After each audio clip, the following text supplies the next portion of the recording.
Hi everyone, this is going to be a video talking about some movies I've watched recently. These are all movies that I've seen before, that I own in my collection.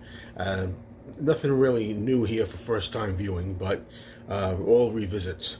To start with, I'm continuing my routine of watching maybe at least one Abbott and Costello movie a week. When I was growing up as a kid, they used to have Abbott and Costellos every Sunday morning at 11:30, and that was a permanent staple of every Sunday as a youth.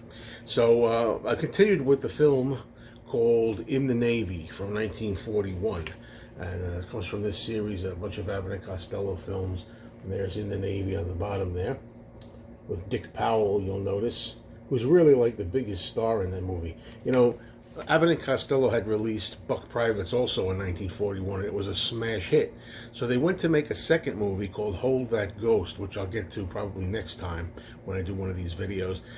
Hold That Ghost started going into production, but because Buck Privates had been such a smash, the studio Universal decided we're going to halt production on Hold That Ghost and put Bud and Lou into another service comedy. So first they were in the Army, now they're in the Navy. Buck Privates is more of the this is the same, I should say, in the Navy as Buck Privates. It's more of the same. Whereas in Buck Privates you had them in the service for the Army, now they're in the Navy. You have Shemp Howard of the Three Stooges making a guest appearance as he did in the earlier film. You have the Andrews sisters returning. You know, these movies here, the early ones with Abbott and Costello, the idea was back then, you know, you had no television. And as I often say when I'm defending these films, you would go to the theater for night's entertainment. You'd have comedy with Abbott and Costello, you'd have some pretty girls, maybe some dancing, maybe some singing, and it was like a night out on the town, so to speak, all in one package. These days, a lot of fans don't really enjoy watching some of the earlier Abbott and Costello movies because there's a little too much song and dance in them. But the Andrews sisters are really entertaining. I mean, I really think that they're really good at what they did. I like their singing. I like their movements. So the Andrews sisters are good, and there's some good routines in here with Bud and Lou. There's a Sons of Neptune routine where Bud Abbott is going to initiate Lou Costello into the club of the Sons of Neptune, and it's a water initiation, let's just put it that way. And then you have Shemp Howard later to be in with the Three Stooges shorts, you know, kind of on hand as one of the people on the deck, who joins in a interesting game of Find the Lemon, you know, the old shell game, trying to trick Costello. And there's some good routines in here. A good scene with Lou Costello trying to get a good night's sleep in a hammock that just doesn't want to cooperate. A fun movie. I'd say maybe along the same quality as Buck Privates. All right, now the Godfather films. I mean, what can you say about the Godfather films? I watched 1 and 2 again. I didn't see 3 again. I mean, I've seen 3 before. I saw part 3 in the theater, of course, very maligned. And I recently got the Coppola cut, the new one that I don't expect to be much better. But so far, I just stuck with 1 and 2, watching them again. And a lot of people, you know, say they enjoy one over the other. Which one do they like better? The original Godfather, or do they prefer Godfather 2? They're both very good. Personally, I prefer the first Godfather. I think it's a better film. Second one is pretty good too, and of course, both have Al Pacino coming up doing his thing. Really enjoy Pacino in these movies, and of course, by the second film, Godfather 2, he's got a little bit more to do insofar as taking over the family.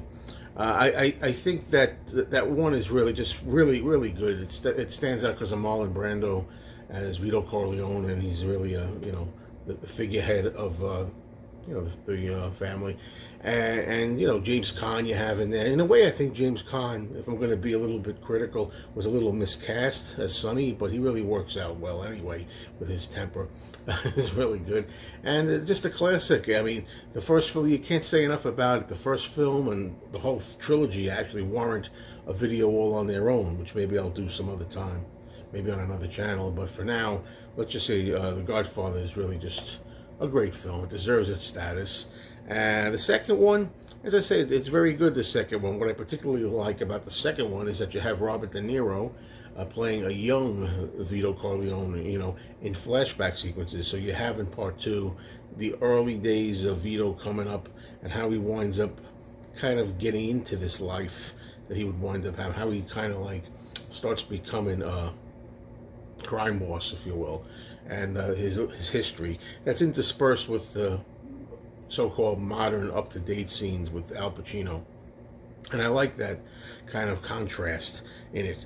There was the version that was out where they kind of like re-edited it, or I think Coppola himself, re-edited it and restored it, kind of put like them in chronological order, all the events. I've never seen that, but it works so well here. I don't know why I'd bother watching it kind of put into synchronization and chronology. I like it better this way, I think. I say that I have not seen the other version, but yeah, I think I like it the way it is. Only thing about Godfather 2, I think it's a little convoluted in places. Maybe not everybody would agree with that, but I think it's a little convoluted. A little hard to follow in places here or there. All right, now to switch the tone here, I'm going to go to a horror film from 1957, from the 50s. It's a film that has two titles. We grew up with it in the United States under the title Curse of the Demon, a television favorite. But really, its true title is Night of the Demon. This particular release has both versions. Now, Night of the Demon is the original UK title. The film is a British film, and the title Night of the Demon is correct. It's a longer version, whereas Curse of the Demon is a shortened, edited version. I would say if you're going to watch this film, go for the original intended UK version, Night of the Demon. All right? And as I say, this particular film, 1957, you would think it's a typical monster film. You can see a monster there. This film is not about a demon. The demon does appear just a little bit. The director, Jacques Tourneur, did not really want to show the demon too much, but I guess maybe caved in to the pressure because of the audience wanted to see a monster. Jacques Tourneur was really a genius director in a lot of ways. He's most noted for the film Cat People, from 1942. That's his film that people know him from, I think, when you hear his name. They say not really a monster film. This is more a film about witchcraft and the occult. And Dana Andrews plays an American who is a psychologist, and he travels to the UK because he wants to participate in a seminar where he's basically trying to debunk the superstitions of occult about witchcraft, and it's led by a man named Carswell, who is played by Niall McGuinness. Really great. This guy Niall McGuinness does a great performance as the kind of twisted and a little unstable Carswell. The whole thing is he has this cult of followers, and there's a professor that's mixed up in it, and the movie starts out where he gets killed very mysteriously. Nobody knows how he got killed, so his young niece decides to come and investigate her uncle's passing and see what's really going on. She suspects that something's not quite right, and she hooks up with Dana Andrews, and it's very refreshing to see. I say refreshing by today's standards, because back in the 50s this wasn't the case, but he's an older leading man. Today, if they would do this, they would have a 20-year-old stud doing this. So I like that it's back then they would have an older gentleman being more mature and going through this. But the thing about the character here, played by Dana Andrews, is that his whole life he's been debunking superstitions. He doesn't believe in flying saucers. He doesn't believe in bad luck. Walking under a ladder is bad luck. Opening an umbrella in the house. He's always thought this was a lot of malarkey. So, of course, he's here to kind of like try to debunk it. And he gets more than he bargained for when he crosses paths with this cult leader, Carswell. So that's the gist of it, and it's really well done. It comes across, you would think it's just a typical 1950s nonsense monster pick, but really it's actually much more than that, and it's so well done. The performances are strong, the characters are strong. I like the different characters of the girl played by Peggy Cummins, and of course, like I said, Dana Andrews as the skeptic, and the really bizarre and strange cult leader.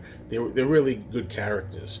And this is a lot more than you would think by just looking at it like that. So it's highly recommended for fans of horror and science fiction. Okay, I just picked this up, and this is a film I saw in the theaters when it first came out in 1982, and I've revisited on cable television, home video many times. It was a part of the 1980s for me. It's Amy Heckerling's directing job here, Fast Times at Ridgemont High, and just got this particular release new, and yeah, 1982, and I remember walking through a mall one day, and it's very interesting because back in the 1980s, early 80s, we hung out in malls. I mean, I was young at the time, and you'd hang out in the mall. We didn't have internet, we didn't have a lot of other stuff to do, so that's where we would go with our friends. And I remember walking through the mall, and they would have television screens up advertising new movies, and the trailer was there for this movie that was playing right across the way, Fast Times at Ridgemont High. And of course, I saw that scene in the trailer with Phoebe Cates, the gorgeous brunette Phoebe Cates, with her bathing suit on, stepping out of the pool. And I said, I'm going to go over there right now and see this. And I did. And you know, it was a good time. This has always been a fun film. Now, a few things to say about this. This film's like about a slice of life, if you will, from the early 80s. I like this today as kind of a time capsule.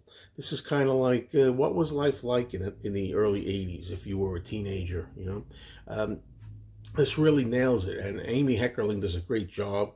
It was written by Cameron Crowe, and Cameron has a good script here. Now, it's interesting because so many facets of the 80s are preserved in here. There's music in it of the day. You have music in here by people like the Go-Go's, Jackson Browne, Tom Petty, Stevie Nicks, and others. Soundtrack is great. Very good soundtrack album with this.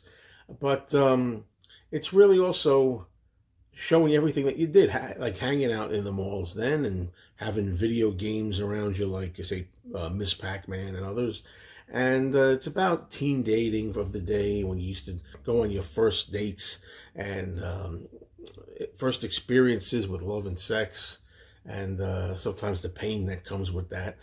It is a comedy at the heart. It's better than most comedies because while it is indeed a teen comedy, let's face it, along the lines of Animal House or Porky's or any of those kind of films, there's a little bit more to it here. I think these days, to be honest, though, as much as I like the movie, I think people go overboard in praising this as something really deep or something really special and artistic.